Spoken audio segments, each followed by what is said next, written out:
modernizing our free trade agreement and increase cooperation in Canada's Prime Minister, Stephen Harper, has proclaimed his unambiguous support for Israel's ongoing attack on the people of Gaza.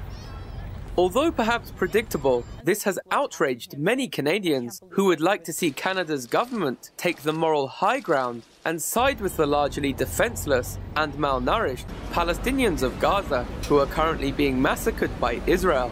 Analysts accuse the Harper government of prescribing to Israeli exceptionalism.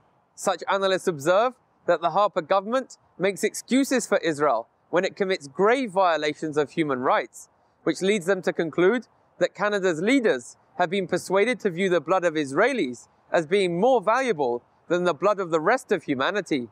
On foreign policy issues alone, this is something that the Harper government should be stepping back on and reflecting Canadian values, which at the time, 2007, was 77% wanted a neutral stance, not a one-sided stance. And even for myself, it's not that I am just pro-Palestine, but I am pro-peace. And I think we need to be honest with ourselves with who has the more sticks and stones, who has the military armada.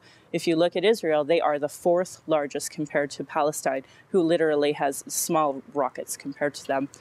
Many Canadians are upset with the undue power and influence supporters of Israel have over Canada's government.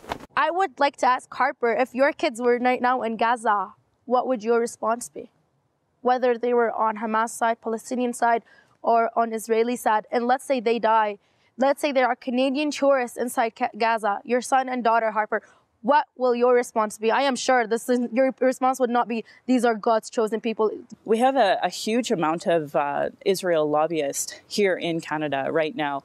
If you have a look at some of the relations that we've had, even right now, we have RCMP and Canadian police serving in Israel.